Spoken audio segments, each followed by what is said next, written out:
श्री श्रीमद्भागवतम दशम स्कंद 29 अध्याय।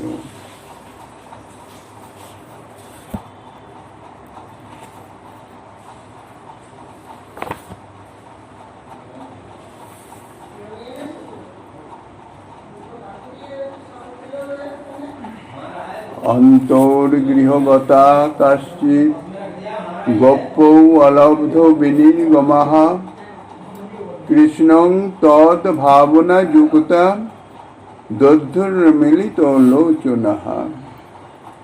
परमहंस परिव्राजकाचार्य कुलमुकुटमणि श्रील सुखदेव गोस्वामी चरण प्रापविष्ट गंगा तटे देवर्षि महर्षि राजर्षिबृंद परिवेष्टित श्रील परीक्षित महाराजेर सभाय যেরূপেতে শ্রীমদ ভাগবত কথা কীর্তন করিয়াছিলেন, প্রভুপাদ রাধা বিনোদ গোস্বামী মহোদয় তাহার শ্রী ভাগবতামৃত বর্ষিণী টিকাতে তাহারই যাহা আস্বাদনী দিয়াছেন, প্রসঙ্গত অধুনা তাহাই আলোচিত হইতেছে। শ্রী সুখদেব গোস্বামী পাদ শ্রী গোবিন্দের মধুরাতি মধুর লীলা রাস লীলা বর্ণনা করিতেছেন। এই শ্লোকে বলছেন, গৃহমধ্যে পতি সেবনরতা কতগুলি গোপরমণী কোন ক্রমেই গৃহমধ্য হইতে বিনির্গত হইতে না পারিয়া উৎকণ্ঠিত চিত্তে নয়ন মুদ্রিত করে শ্রীকৃষ্ণকে ধ্যান করতে লাগলেন।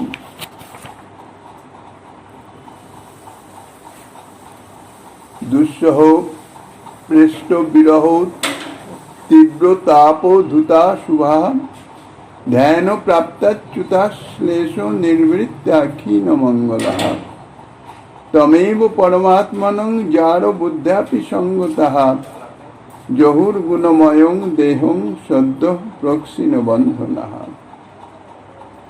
দুঃসহ শ্রীকৃষ্ণ বিরহ তাপে এই সমস্ত গোপীগণের সর্ববিধ অশুভ দূর হয়ে গেল এবং ধ্যানযোগে শ্রীকৃষ্ণ মিলন প্রাপ্তিজনিত পরমানন্দ সর্ববিধ মঙ্গলের অবসান হয়ে গেল।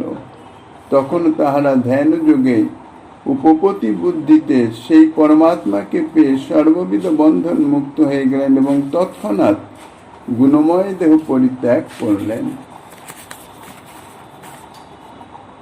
শ্রীকৃষ্ণ যখন গোপরমণিগণকে নিজ নিকটে আনয়ন করবার জন্য বংশীবাদন করলেন, তখন প্রেমবতী গোপরমণিগণ তাহারা কেহ বা গোদহন কার্যে, কেহ বা রন্ধন কার্যে, কেহ বা পরিবেশন কার্যে, কেহ বা শিশুগণের লালন পালন, কেহ বা প্রতিসেবন, কেহ বা ভোজন, কেহ বা অঙ্গমার্জন, কেহ বা বসন ভূষণ আদি পরিধান ইত্যাদি বিভিন্ন প্রকার কার্যে তারা রত ছিলেন।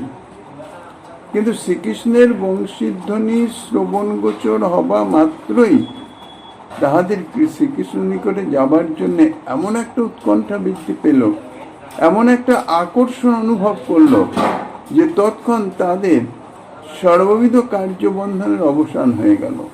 অর্থাৎ তারা যে কে কি কার্য করিতেছেন সে সম্বন্ধে সম্পূর্ণ তৎক্ষণাৎ বিস্মৃতি এসে গেল এবং ধৈর্য লজ্জা কুলশীল মান ভয় ধর্ম বিবেক প্রভৃতি যাহা কিছু তাহাদের সেই কুলরমণী স্বভাবসুলভ যে সদ্গুণাদি ছিল, যাহার জন্য তাহারা গৃহে আবদ্ধ ছিলেন এবং স্বকর্ম নিরতা ছিলেন, শ্রীকৃষ্ণ মিলনের উৎকণ্ঠা থাকলেও তাহার হৃদয়ে অত্যন্ত সংগোপনে তাহা রক্ষা করিতেন।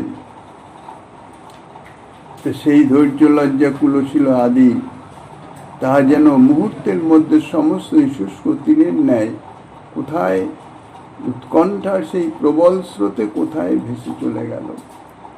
কাজেই তাদের পতিপিতা ভ্রাতা আত্মীয়বর্গের শত শত স্বনির্বন্ধ অনুরোধ এবং সাগ্রহ বাধা প্রদানও তাহাদের গতিরোধ করতে পারল না এবং তাহাদের উৎকণ্ঠা শ্রীকৃষ্ণ অনুরাগ সর্ববিধ বাধা দূর করে তাহাদিগকে শ্রীকৃষ্ণের নিকটে নিয়ে গেল। যাহাদের এই প্রকার গাঢ় অনুরাগ থাকে তাহাদের শ্রীকৃষ্ণ সেবা প্রাপ্তির জন্য কোনো প্রকার বাধাই থাকতে পারে না। এই অনুরাগই ক্রমাগত উৎকর্ষতা প্রাপ্ত হয়ে তাদের যাহা কিছু বাধা সমস্ত দূরীভূত করে দেয়। এই যে কি অনুরাগ, এই অনুরাগের যে গভীরতা কত তাহা অনুভববেদ্য। ভাষায় তাহা যথার্থ প্রকাশিত হয় না, ভাষায় হয়তো কিছুটা লক্ষণ প্রকাশিত হয়, কিন্তু ভাবকে তো ভাষা প্রকাশ করতে পারে না। কবিরাজ গোস্বামীপাদ সেই অনুরাগ সম্বন্ধে বলছেন, লোকধর্ম, বেদধর্ম, দেহধর্ম, কর্ম, লজ্জা, ধৈর্য, দেহ সুখ, আত্মসুখ মর্ম, দুস্তজ আর্যপদ, নিজ পরিজন, স্বজন করায় কত তারণ ভৎসন, সর্বত্যাগ করি করে কৃষ্ণের ভজন, কৃষ্ণ সুখ হেতু করে প্রেমের সেবন, ইহাকে কহিয়ে কৃষ্ণের দৃঢ় অনুরাগ, স্বচ্ছ ধৌত বস্ত্রে যেন নাহি কোনো দাগ। এই যে দৃঢ় অনুরাগের ফলে শ্রীকৃষ্ণের সাক্ষাৎ সেবা প্রাপ্তির সুযোগ পেল ব্রজ সুন্দরীগণ, সেই দৃঢ় অনুরাগের মাধ্যমে অর্থাৎ শ্রীকৃষ্ণ সেবা প্রাপ্তির নিমিত্ত যে সমস্ত বিঘ্ন বাধা, বহুবিধ বাধার কথা কবিরাজ গোস্বামী এখানে প্রকাশ করেছেন। লোকধর্ম, বেদধর্ম, দেহধর্ম, কর্ম, লজ্জা, ধৈর্য, দেহসুখ, আত্মসুখ মর্ম, দুস্তজ আর্যপথ, নিজ পরিজন ইত্যাদি, এবং আত্মীয় স্বজন তাদের যে তারণ ভৎসন, এই এতগুলি বিঘ্ন, এতগুলি বাধা তাহা অতিক্রম করতে পারে একমাত্র এই শ্রীকৃষ্ণের দৃঢ় অনুরাগ। আর এই সেই দৃঢ় অনুরাগের ভিত্তিটাকে মূল বিষয় হচ্ছে কি, কৃষ্ণ সুখ হেতু করে প্রেমের সেবন। শুধুমাত্র কৃষ্ণের সুখের জন্যেই প্রেম সেবায় উৎকণ্ঠিত, প্রেম সেবার লালসান্বিত, তাই হইতেছে দৃঢ় অনুরাগ, যার মধ্যে স্বচ্ছ ধৌত বস্ত্রে যেন নাহি কোনো দাগ। দাগটা কি? দাগটা হচ্ছে সসুখ বাসনা। নিজ সম্বন্ধনীয় কোনো রকমের সুখ বা দুঃখের কোনো রকম প্রত্যাশা নাই, সুখ দুঃখের আভাসেরও প্রত্যাশা নাই।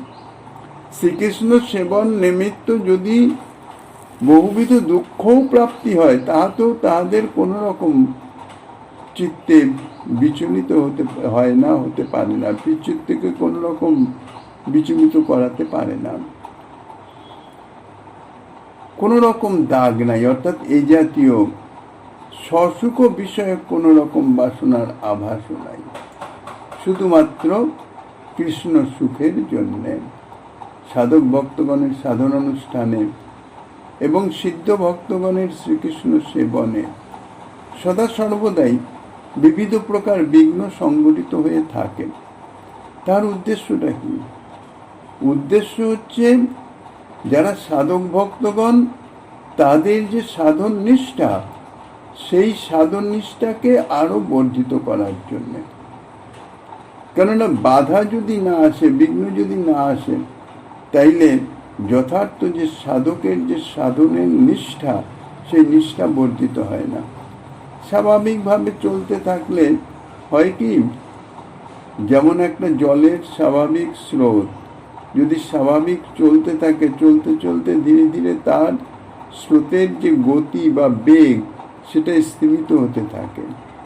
আর যদি কোথাও বাধা প্রাপ্ত হয়, সঙ্গে সঙ্গে বাধা লঙ্ঘন করার জন্যে সেই গতিবেগ আরো বর্ধিত হয়ে যায়। ঠিক সেই রকম সাধক ভক্ত যারা যথার্থ শ্রীকৃষ্ণ ভজন করতে চান, আর যাদের বাধা বিঘ্ন ইত্যাদি, ভজনের বাধা বিঘ্ন আসলে তাদের ভজন পরিত্যাগ হয়ে যায়, অর্থাৎ ভজনে শিথিল্য আসেন, তাদের যথার্থ ভজন নিষ্ঠাই হয় নাই, তাদের ভজনে তাদৃশ্য কোনো আকর্ষণই নাই। এই জন্যে সাধক ভক্তগণের সেই উৎকট সাধন নিষ্ঠাটাকে বর্ধিত করবার জন্য, এটা তো হলো সাধকের ক্ষেত্রে। সাধকের ক্ষেত্রে বাধা বিঘ্ন আসতেই পারে, যাকে বলা হয় ভজন বিঘ্ন, যাকে বলা হয় অনর্থ। কিন্তু সিদ্ধ ভক্তগণ যারা সিদ্ধ হয়ে গেছেন, প্রেম স্তরে পৌঁছে গেছেন, তাদের বাধা বিঘ্ন কেন থাকবে?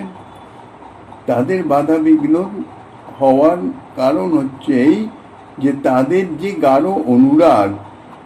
গাঢ় অনুরাগ প্রাপ্ত হয়েছে, সাধন করতে করতে সিদ্ধি দশায় পৌঁছেছেন, সেই গাঢ় অনুরাগই আরো যাতে বর্ধিত হয়ে যায়।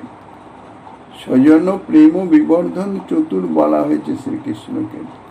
তাই শ্রীকৃষ্ণের কৃপা সদা সর্বদাই বর্ধিত হয় এবং এই কৃষ্ণ কৃপাই তাহাদের এই বিঘ্নগুলি উপস্থিত করে এবং তাহাদের সাধক ভক্তের সাধন নিষ্ঠা আর সিদ্ধ ভক্তের গাঢ় অনুরাগ, এই দুটোইকে বর্ধিত করে সর্ববিধ বিঘ্ন আবার অপসারিত করেও দেয়। শুধুমাত্র এই নিষ্ঠা এবং অনুরাগকে বর্ধিত করবার জন্যেই এই সমস্ত বাধা বিঘ্ন ইত্যাদি।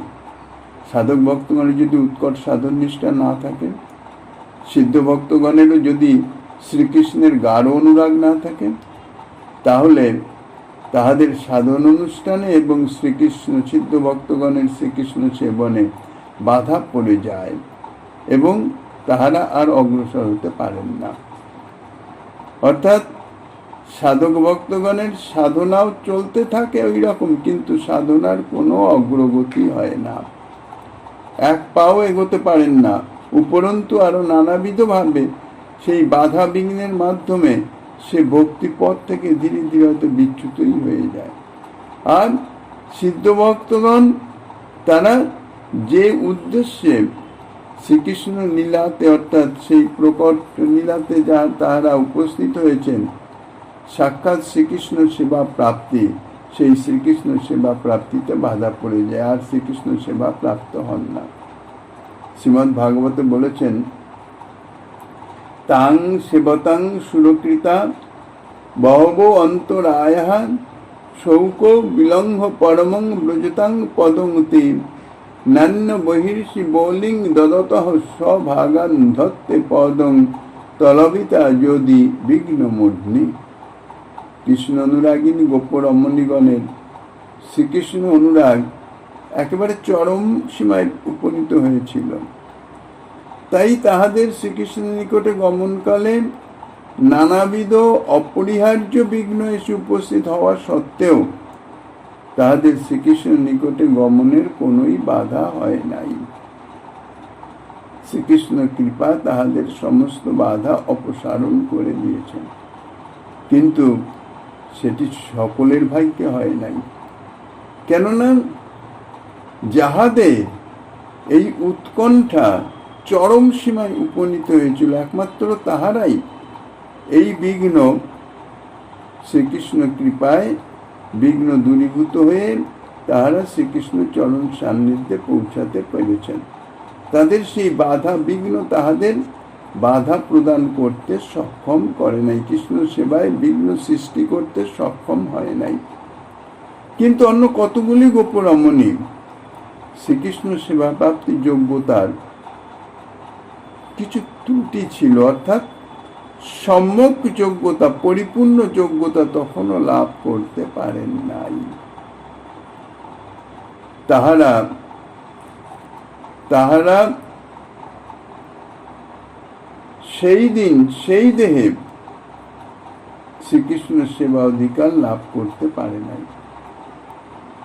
যদিও শ্রীকৃষ্ণের বংশীনাথ শ্রবণ করে তাহারাও উন্মাদিনীর ন্যায় সর্বত্যাগ করে নিজ গৃহ থেকে নির্গত হবার জন্য চেষ্টা করেছিলেন, তাহাদেরও বংশীধ্বনি আকর্ষণ করেছিল, কেননা তাহারা তো সিদ্ধ। তথাপি তাহাদের এমনই এক অপরিহার্য বাধা এসে উপস্থিত হল যে তাহাদের সেই গাঢ় অনুরাগ তাদৃশ চরম সীমায় উপনীত হতে পারে নাই, যার জন্য সেই বাধা উপেক্ষা করে শ্রীকৃষ্ণের নিকটে যেতে তারা সক্ষম হলেন না। অন্তর্গৃহগতা কাশ্চিৎ গোপ্যই অলব্ধ বিনির্গমাহা। এই সমস্ত গোপরমণীগণ এরা অন্তঃপরিস্থিত নিভৃত এবং রুদ্র গৃহে নিজ নিজ প্রতিসেবনে রত ছিলেন। কিন্তু শ্রীকৃষ্ণের বংশীনাথ শ্রবণে বংশীনাথ সমস্ত প্রেমবতী ব্রজরমণীগণেরই কর্ণগোচর হয়েছিল, যে যেখানেই আছে, যে যে কার্যেই রত আছে, তা এদেরও কর্ণে প্রবেশ করেছে এবং এদেরও আকর্ষণ করেছেন। এবং আকর্ষিত হওয়ার ফলে কি হয়েছে, সঙ্গে সঙ্গে সেই প্রতিসেবন কার্য স্থগিত হয়ে গেল। ইহারা চকিত নয়নে চতুর্দিকে চেয়ে স্খলিত গতিতে গৃহস্থের সমীপে অর্থাৎ গৃহদ্বার সমীপে আগমন করে বাইরে যাওয়ার জন্য রুদ্ধদ্বারের অর্গল মোচন করবার চেষ্টা করতে লাগলেন।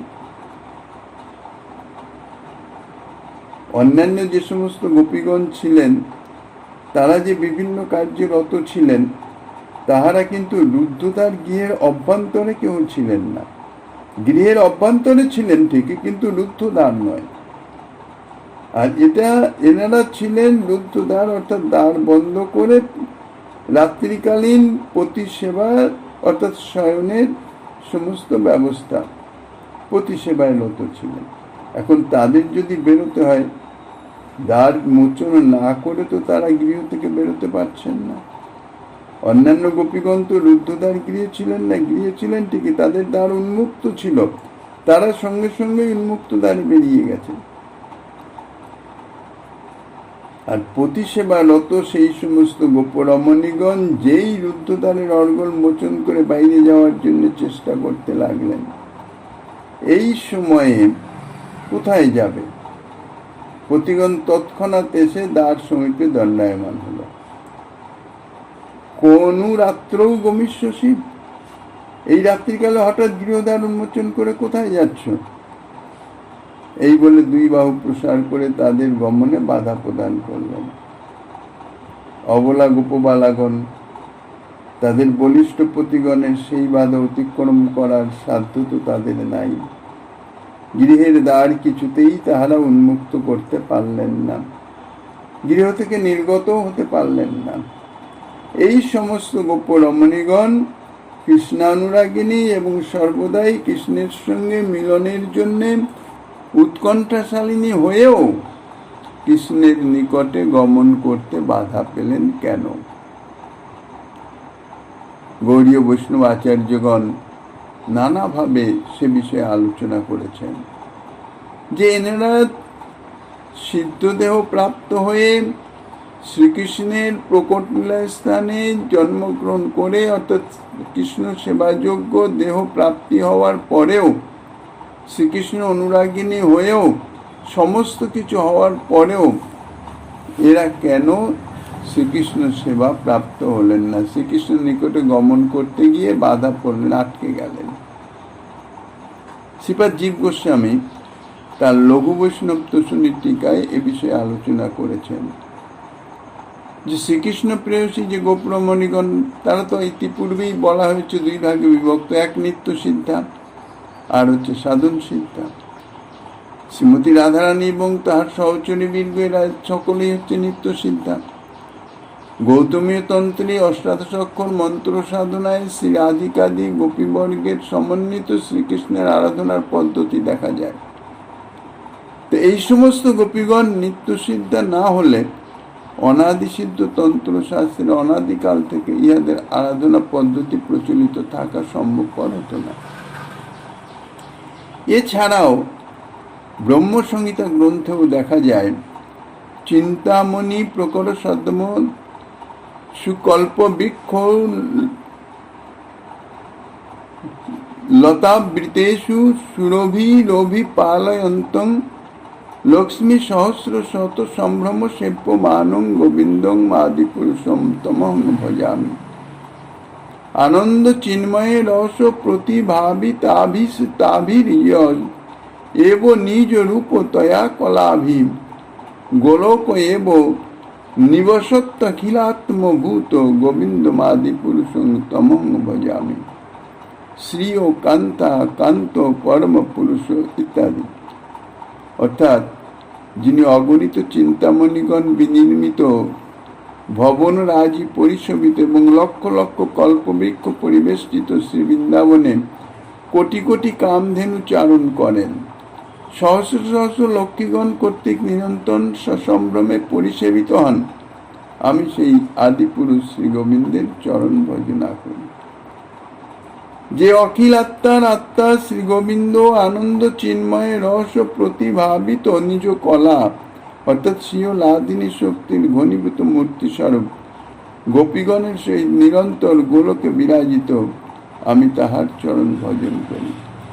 শ্রী বৃন্দাবনে পরম পুরুষ শ্রী গোবিন্দ কান্ত এবং লক্ষ্মীগণ হচ্ছেন তাহার কান্তা।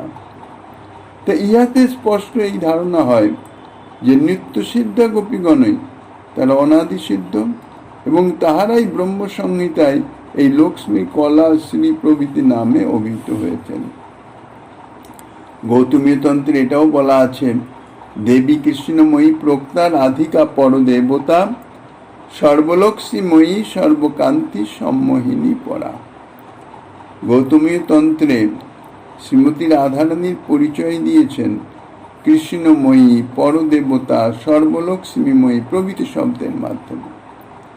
এ থেকে স্পষ্টই জানা যায় যে একমাত্র তিনি শ্রীকৃষ্ণের সর্বকান্তার শিরোমণি। ঋক পরিশিষ্ট বচনে জানা যায় যে রাধয়া মাধব দেব মাধবে নৈব রাধিকা।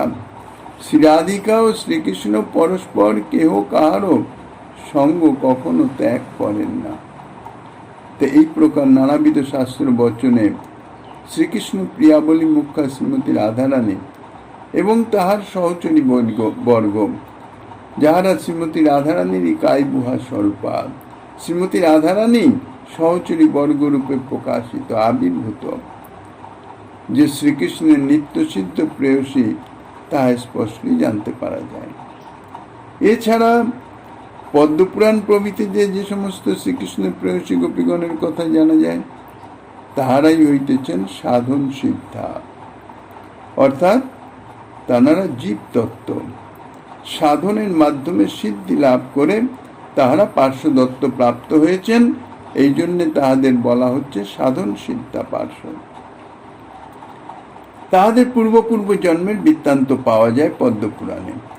পুরা মহর্ষয় সর্বে দণ্ডকারণ্যবাসিনঃ রামং দৃष्ट्वा হরিং তত্র ভগতু মৈচ্ছিন সুবিগ্রহ তে সর্বে স্থিতমাপন্না সমুদ্ভূতাস্য গোকুলে হরিং সংপ্রাপ্য কামেন তত মুক্তা ভবার নবাত। পদ্মপুরাণে বলছেন, পুরাকালে দণ্ডকারণ্যে কতগুলি শ্রীকৃষ্ণ উপাসক মহর্ষি ছিলেন। রামচন্দ্র পিতৃসত্য পালনার্থে সীতা এবং লক্ষ্মণ সহ যখন দণ্ডকারণে এসে উপস্থিত হন, তখন তাহাকে দেখে সেই সমস্ত মহর্ষিগণের নিজ উপাস্য শ্রীকৃষ্ণ বিগ্রহের মাধুর্য আস্বাদন করবার জন্য প্রবল বাসনা জেগে ওঠে। এখন যদিও লজ্জাবশত শ্রীরামচন্দ্রের নিকট কোনো বর তারা প্রার্থনা করতে পারেন নাই, তথাপি সর্বন্তর্যামী বাঞ্ছাকল্পতরু শ্রীরামচন্দ্র তিনি তাদের প্রতি কৃপা করলেন।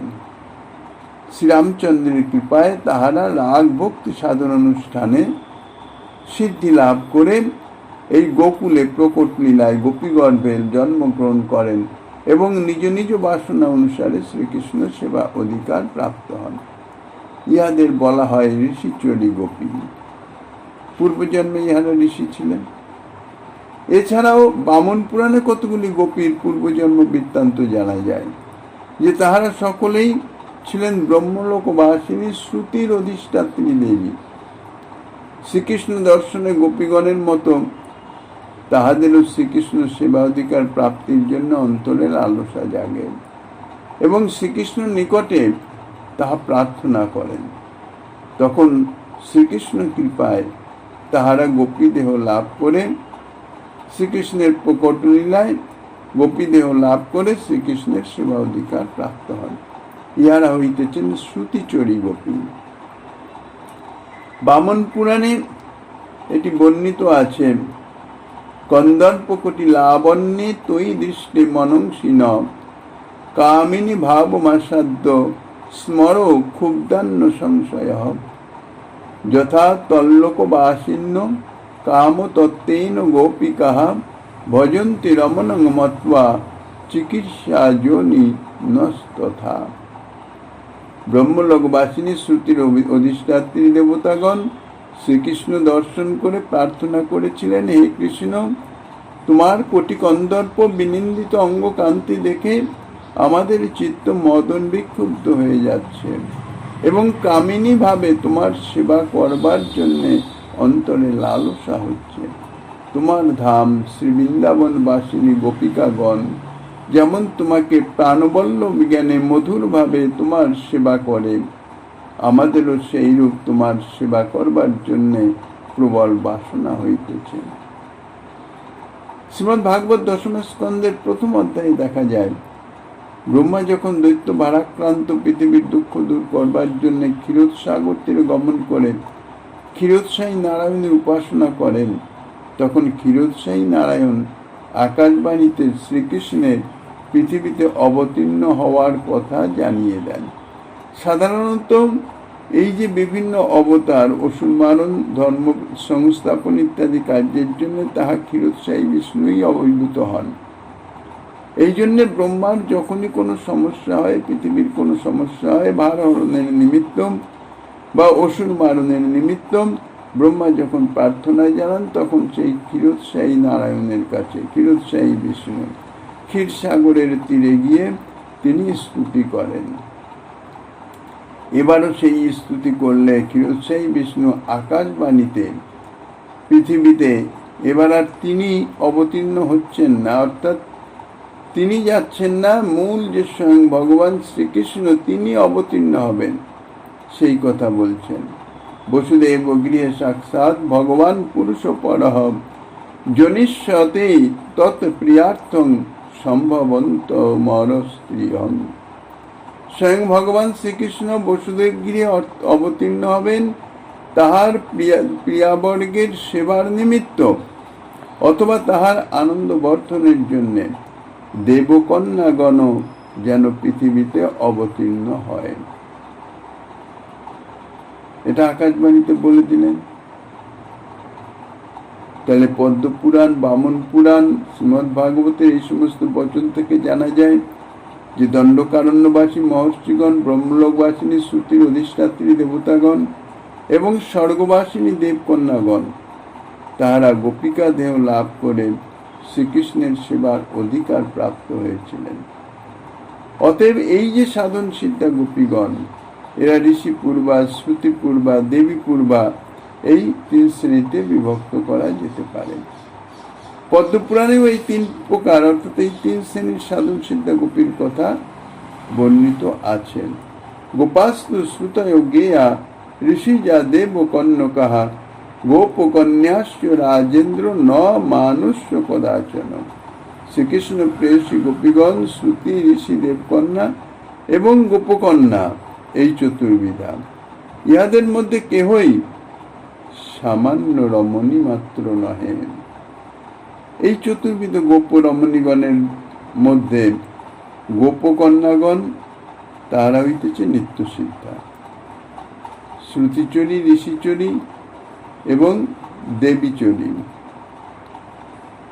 এনারা হচ্ছেন সাধন সিদ্ধা। আর যারা গোপকন্যা তারা হচ্ছেন নিত্যসিদ্ধা। কেননা কোনো শাস্ত্রে ইহাদের কোনো পূর্বজন্ম বৃত্তান্ত কিংবা সাধন বৃত্তান্ত ইত্যাদি জানতে পারা যায় না। শ্রীমতী রাধারানী বা তার সহচরীবৃন্দ ইত্যাদি তাহাদের কোনো পূর্বজন্মের কথা বা তাহাদের সাধনার কথা ইত্যাদি কোনো শাস্ত্রেই বর্ণিত না। ইহারা নিত্য সিদ্ধা, অনাদিকাল থেকে শ্রীকৃষ্ণ প্রেয়সী রূপে শ্রীকৃষ্ণের সেবা নিরতা আছেন এবং অনন্তকাল থাকবেন।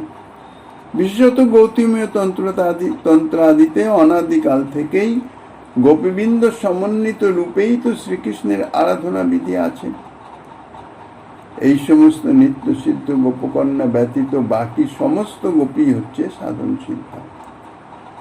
আর পদ্মপুরাণ ইত্যাদি বিভিন্ন পুরাণে তাহাদের পূর্ব জন্মের বৃত্তান্ত সাধন কথা জানতে পারা যায়।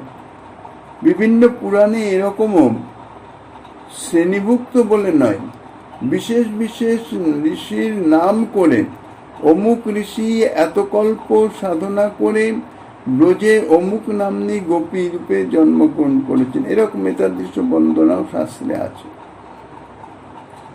তো এই সমস্ত অর্থাৎ সুখদেব গোস্বামী পাদ যে বলছেন অন্তর্গৃহগতা কাশ্চিৎ, এই শ্লোকে যে সমস্ত গোপীগণের কথা পাওয়া যাচ্ছে তারা অন্তঃপুরস্থ গৃহ মধ্যে নিজ নিজ প্রতিসেবনেরত ছিলেন। শ্রীকৃষ্ণের বংশীনাথ শ্রবণে তাহারা প্রতিসেবা পরিত্যাগ করে শ্রীকৃষ্ণের নিকটে যাবার জন্য প্রস্তুত হলেন, কিন্তু তাহাদের পতিগণ এসে দ্বার রোধ করলেন। এই জন্যে তাহাদের আর শ্রীকৃষ্ণ নিকটে যাওয়া হলো না। তাতে স্পষ্টই বোঝা যায় যে এরা সকলেই সাধনশীলতা এবং সাক্ষাৎ শ্রীকৃষ্ণ সেবা অধিকার প্রাপ্তির যোগ্যতা তখনও পূর্ণরূপে লাভ হয় নাই। এই জন্যেই তাহারা শ্রীকৃষ্ণ নিকটে গমন তাহাদের ভাগ্যে ঘটল না। তাহলে শ্রীকৃষ্ণ সেবা কতটা দুর্লভ সেটা অনুমান করা যায়। তাহারা সাধনা করে প্রেম প্রাপ্ত হয়ে প্রকট নির্ণয় সাধনযোগ্য অর্থাৎ পার্শ্বদেহ প্রাপ্ত হয়েও শ্রীকৃষ্ণ সেবা প্রাপ্তির জন্য উৎকট লালসা অর্থাৎ অনুরাগ ইত্যাদি তাহারা প্রাপ্ত হয়েও কিন্তু তাহারা সম্যক রূপে অর্থাৎ পরিপূর্ণ রূপে কৃষ্ণ সেবা প্রাপ্তির যোগ্যতা তখনও হয়ে পারেন নাই। কথঞ্চিৎ কিছু বিঘ্ন অর্থাৎ তখনও সম্যক পরিপক্ক হন নাই। সাধন সিদ্ধা গোপীগণের শ্রীকৃষ্ণ সেবা অধিকার প্রাপ্তির সম্বন্ধে প্রথম শ্লোকে ভগবান পিতা রাত্রি এই শ্লোকে ব্যাখ্যার কিছু আলোচনা করা আছে। এই সমস্ত সিদ্ধান্ত অতীব জটিল, যা আমাদের মতন প্রাকৃত মন বুদ্ধির মাধ্যমে তাহা চট করে অনুভব করা ধারণা করা সম্ভব নয়। এই জন্যে এ বিষয়ে আবার পুনরাবৃত্তি অর্থাৎ পুনরায় এ বিষয়ে একটু আলোচনার অপেক্ষা আছে, এই জন্যে একটু আলোচনা করা হইতেছে। শ্রীকৃষ্ণের প্রেম সেবা প্রাপ্তি এ হইতেছে বড়ই দুর্লভ। শুদ্ধা ভক্তি, শ্রীকৃষ্ণ এক তো কৃষ্ণ প্রেমই বড় দুর্লভ, আবার সেই প্রেমের মধ্যে মধুর ভাবে শ্রীকৃষ্ণ সেবা প্রাপ্তি এ অত্যন্ত দুর্লভ। এমনকি ইহার প্রকৃত তত্ত্ব ধারণা করা পর্যন্তও অত্যন্ত দুর্লভ।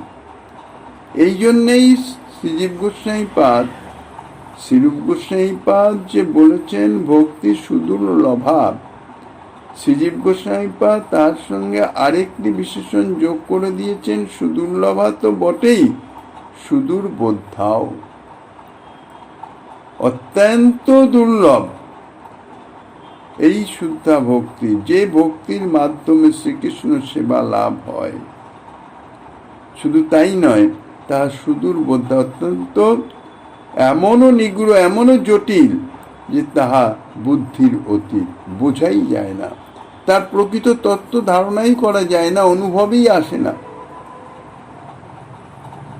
অনেকেরই ধারণা যে ব্রহ্মসাযুজ্য প্রাপ্তই হচ্ছে সর্বশ্রেষ্ঠ এবং শ্রীকৃষ্ণ ভক্তগণ শ্রীকৃষ্ণ সেবার ফলে ব্রহ্মসাযুজ্য লাভ করবেন। কিন্তু যাহারা প্রকৃতপক্ষে প্রেম সেবার স্বরূপ অবগত আছেন, যারা জানেন যে শুদ্ধ ভক্তি অর্থাৎ রাগানুগা ভক্তি ব্যতীত শ্রীকৃষ্ণ সেবা অধিকারই পাওয়া যায় না, প্রেম সেবার অধিকার নাই। কাজে সেই রাগানুগা ভক্তির স্বরূপ যারা অবগত আছেন, রাগানুগা ভক্তির কি কাকে বলে, কি তার তত্ত্ব, কি তার ভাব, তারা ব্রহ্মসাযুজ্যাদি সর্ববিধ বাসনা পরিত্যাগ করে প্রেম সেবা প্রাপ্তির জন্যই লালায়িত হন। কেননা শশুক ভোগবাসনার লেশাভ্যাস থাকা পর্যন্ত শ্রীকৃষ্ণ প্রেমই প্রাপ্ত হয় না, তা প্রেম সেবা তো পরের কথা। এই জন্যেই কপিলদেব মাতা দেবহূতিকে বলেছেন, শালক্য শাস্ত্রী স্বামীপ্য সারূপ্যই কর্তমপ্যুত দীয়মানং ন গিন্নন্তি বিনা মত সেবনং জনা। জননী দেবহূতিকে বলছেন নারায়ণ অবতার কপিলদেব যে আমার সেবা প্রাপ্তির লালসাযুক্ত যে সমস্ত ভক্তগণ, যারা শুধুমাত্র আমার সেবা করতে চায়, লালসাযুক্ত, তারা আমার সেবা ব্যতীত আর অন্য কিছুই প্রার্থনা করেন না। প্রার্থনা করা তো দূরের কথা, এমনকি শালক্য শাস্ত্রী স্বামীপ্য সারূপ্য সাযুজ্য এই পঞ্চবিধ মুক্তি তাদের আমি প্রদান করতে চাইলেও, দিতে চাইলেও তাহারা গ্রহণ করেন না।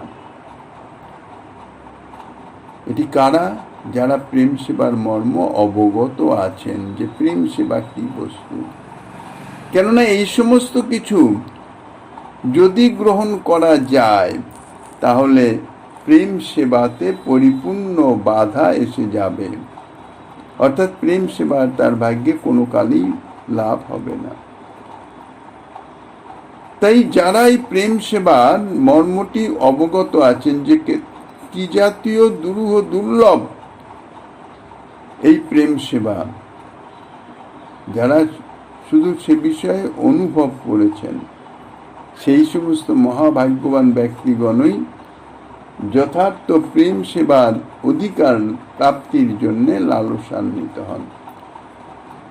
যে কোনো বস্তুর যদি প্রকৃত তত্ত্ব অনুভব হয়, শোনা কথা নয়, অনেক কিছু দুর্লভতা ইত্যাদি হয়তো শুনলাম, সেটি প্রাপ্তির জন্য আশাও জাগলো, চেষ্টাও করতে থাকলাম, কিন্তু যখন একটি মারাত্মক বিঘ্ন বা বাধা এসে উপস্থিত হবে, তখন সেই বস্তু প্রাপ্তির আকাঙ্ক্ষা ছুটে যাবে, বলে না, এ আর পাওয়া যায় না, আমার দ্বারা পাওয়া সম্ভব নয়।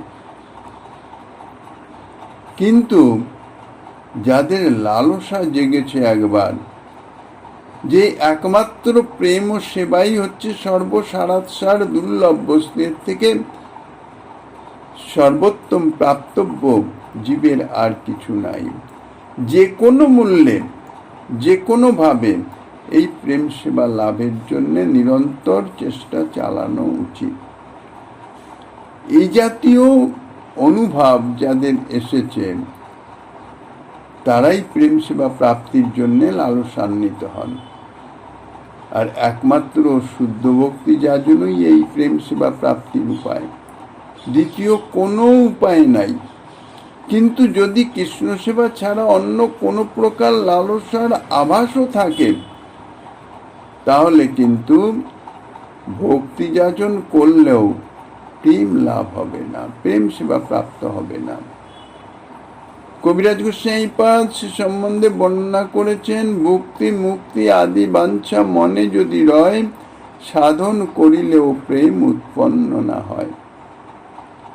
ভক্তি মুক্তি ইত্যাদি যে বাসনা, সেই বাসনার আভাসও যদি কিছু মনে থাকে, তাহলে যতই সে সাধনা করুক না, ভক্তি সাধনা করুক, রাগানুগা মার্গেরই সাধনা করুক না কেন, প্রেম প্রাপ্ত হবে না। কেননা মনের মধ্যে যদি কোনো সুপ্ত বাসনা থাকে, আমি চাই না, এই উদ্দেশ্যে আমি ভজন করিতেছি না, ঠিক আছে, প্রেম প্রাপ্তির জন্যই ভজন করিতেছি, কিন্তু সেই বস্তু যদি এসে উপস্থিত হয় অযাচিতভাবে, তখন কি তাকে উপেক্ষা করতে পারবো? উপেক্ষা করে দুঃখ বরণ করতে পারবো? তাদৃশ মানসিক স্থিতি কি হবে যে প্রেম সেবা প্রাপ্তির জন্য সর্ববিধ দুঃখ কষ্ট সাদরে সানন্দে বরণ করে নেব? যদি সেই অবস্থা হয়, তাহলেই বোঝা যাবে প্রেম সেবা প্রাপ্তির নিমিত্ত যথার্থ অন্তরে লালসা হয়েছে এবং সে যথার্থ শুদ্ধ ভক্তি যাচনা করিতেছে। কেননা তাহার চিত্তে কোনো বাসনা নাই, ঠিক ভক্তি মুক্তি বাসনা নাই, কিন্তু যদি অযাচিতভাবে উপস্থিত হয় তাইলে কি উপেক্ষা করতে পারবো, পরিত্যাগ করতে পারবো? মনের ভিতরে যদি কোনোভাবে কোথাও সুপ্ত কোনো কামনার আভাসও থাকে তাহলে আর উপেক্ষা করা সম্ভব হবে না। ভগবত কৃপার দান মনে করে তিনি সেটি গ্রহণ করবেন। শ্রী ভগবান কতভাবে পরীক্ষা করেন। মহাজনগণের বাণীতে আছে, অম্বরীশ মহারাজকে তানার নিকটে দেবরাজ ইন্দ্র এলেন ঐরাবতে চলে। দেবরাজ ইন্দ্র তো নয়, শ্রীকৃষ্ণই দেবরাজ ইন্দ্র স্বরূপে এসছেন। অম্বরীশ মহারাজ তার যথাযোগ্য অভ্যর্থনা করলেন, সন্তুষ্ট হলেন। দেবরাজ ইন্দ্র মহারাজ অম্বরীশকে বললেন, আমি খুব প্রসন্ন হয়েছি, সন্তুষ্ট হয়েছি, বর নাও। কি না, তোমার যাহা বাসনা, কি চাই তুমি বর নাও, তোমাকে বর দিতে আমি ইচ্ছুক, আমি প্রসন্ন। অম্বরীশ মহারাজ বললেন, আপনি প্রসন্ন হয়েছেন, এটাই আমার পরম প্রাপ্তি, আমার আর অন্য কোনো কিছু প্রয়োজন নাই। দেবরাজ ইন্দ্র বললেন, সেটা তো হবে না, আমার প্রসন্নতা বা এ তো ব্যর্থ হতে পারে না, আমি তোমাকে বর দিবই, তুমি যে কোনো তোমার যা বাসনা তাই চাও, প্রার্থনা করো, কি তোমার চাই, কি দিব? তখন অম্বরীশ মহারাজ বললেন যে আমার কোনো কিছুরই অভাব নাই, কোনো কিছু প্রাপ্তব্য নাই। সর্বোপরি হচ্ছে যদি কিছু আমার দরকার হয় তাহলে আমি আমার প্রভু অভীষ্ট শ্রী গোবিন্দের নিকটে থেকে প্রাপ্ত হব, আপনার থেকে তো আমি নেব না। তখন দেবরাজ ইন্দ্র ক্রুদ্ধ হলেন, এত বড় অপমান আমার থেকে নেবে না, আমি দিতে চাইছি নেবে না, এটা তো অপমান, মর্যাদা লঙ্ঘন, এর জন্য তোমাকে দণ্ড প্রাপ্ত হতে হবে। অম্বরীশ মহারাজ বললেন, সাধনদে বরণ করে নেব, দিন আপনি দণ্ড, আমার অপরাধের দণ্ড দিন। বলে, তোমাকে বজ্রাঘাত করবো, বজ্রের প্রহারে তোমার প্রাণ। অম্বরীশ মহারাজ অবনত মস্তকে প্রস্তুত হয়ে গেলেন ইন্দ্রের বজ্রের জন্য। মনে মনে অভীষ্টের চরণ ধ্যান করছেন, স্মরণ করছেন। কিছুক্ষণ অপেক্ষা করার পরেও যখন বজ্রাঘাত জনিত কোনো রকম কোনো কিছু হলো না, তখন নয়ন উন্মিলন করে সামনে চেয়ে দেখছেন যে অভীষ্ট শ্রী গোবিন্দ তিনি বিরাজমান, মৃদু মৃদু হাসছেন। অম্বরীশ মহারাজ বলছেন যে, প্রভু, এ আপনার কোন লীলা? আপনি তো আমাকে জানেন, আপনি তো অন্তর্যামী, তা সত্ত্বেও এই জাতীয় পরীক্ষা, এই জাতীয় লীলা কেন করেন? আমি তো আপনাকে ছাড়া অন্য কোনো কিছু চাই না, এটা তো আপনি খুব ভালো মতনই জানেন। তখন শ্রী গোবিন্দ বললেন, আমি তো জানি, কিন্তু জগৎবাসী তো জানে না আমার শুদ্ধ ভক্তি যাজনার জন্যে কিরকম অবস্থা, কি জাতীয় দৃঢ়তা অন্তরের প্রয়োজন হয়। আমার বাসনা নাই ঠিক, কিন্তু সেই বস্তু যদি এসে উপস্থিত হয় অযাচিত ভাবে আর এইরকম ভাবে প্রভাব বিস্তার করে, তাহলেও কি আমি উপেক্ষা করতে পারবো? নিজের মৃত্যুর বিনিময়েও কি তা উপেক্ষা করা সম্ভব হবে? ইহাই হচ্ছে যথার্থ দৃঢ়তা, ভজন নিষ্ঠা, অর্থাৎ এই রকম নিষ্ঠা সহকারে যাহারা শুদ্ধা ভক্তি যাজন করতে পারবেন তাহারা ক্রমশ সাধন পরিপাকে প্রেম লাভ করেন এবং নিজ নিজ বাসনা অনুরূপ সেবা প্রাপ্তির উপযুক্ত দেহ পেয়ে শ্রীকৃষ্ণর ধামে অর্থাৎ প্রকট লীলায় গোপীগর্ভে জন্মগ্রহণ করেন এবং যথাসময়ে তাহারা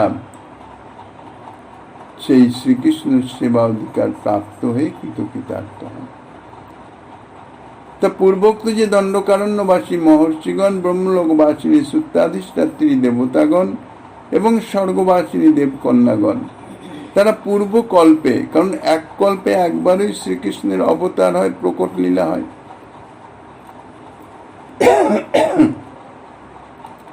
কাজী পূর্বকল্পে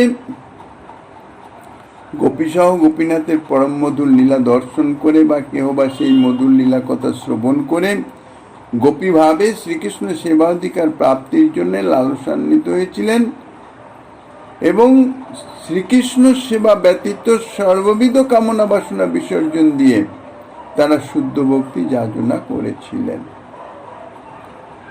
তারপর তাহারা যখন শুদ্ধ ভক্তি যাজন প্রভাবে প্রেম লাভ করলেন, তখন শ্রীকৃষ্ণের অপার কৃপায় তাহারই মহাশক্তি যোগমায়ার প্রভাবে শ্রীকৃষ্ণের প্রকট লীলাভূমিতে গোপীদেহে গোপীগর্ভে জন্মগ্রহণ করেছিলেন এবং নিত্যসিদ্ধা গোপ রমণীগণের আনুগত্য বশত মহাভাব পর্যন্ত প্রেম পরিপাকে শ্রীকৃষ্ণ সেবার অধিকার পেয়েছিলেন।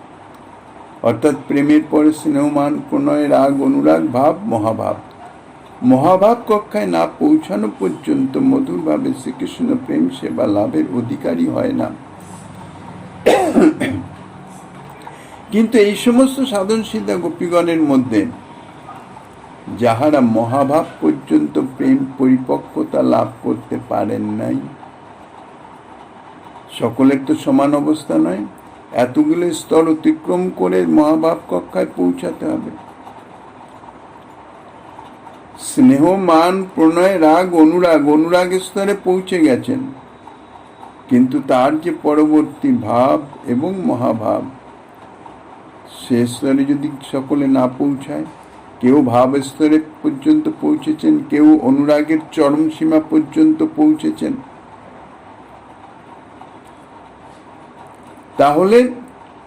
তাহলে তো তাহারা শ্রীকৃষ্ণ সেবা অধিকার প্রাপ্ত হতে পারেন না। এই সমস্ত সাধন সিদ্ধা গোপীগণের মধ্যে যাহারা মহাভাব পর্যন্ত প্রেম পরিপক্কতা লাভ করতে পারেন নাই, তাহারাই তাহাদের পতিগণ কর্তৃক গৃহ মধ্যে অবরুদ্ধ হয়ে গিয়েছিলেন। অনুরাগ কক্ষা তো উত্তীর্ণ হয়ে গেছেন, তাদের চিত্তে দৃঢ় অনুরাগ তো রয়েছে, শ্রীকৃষ্ণ মিলনের তীব্র উৎকণ্ঠা বিদ্যমান আছে, শ্রীকৃষ্ণের বংশীনাথ শ্রবণে ব্যাকুল হয়ে প্রতিসেবা পরিত্যাগ করে শ্রীকৃষ্ণের নিকট গমন করতে উদ্যতও হয়েছিলেন, কিন্তু পরিপূর্ণ যোগ্যতা প্রাপ্তি না হওয়ার জন্য শ্রীকৃষ্ণ নিকটে গমন করতে সক্ষম হন নাই।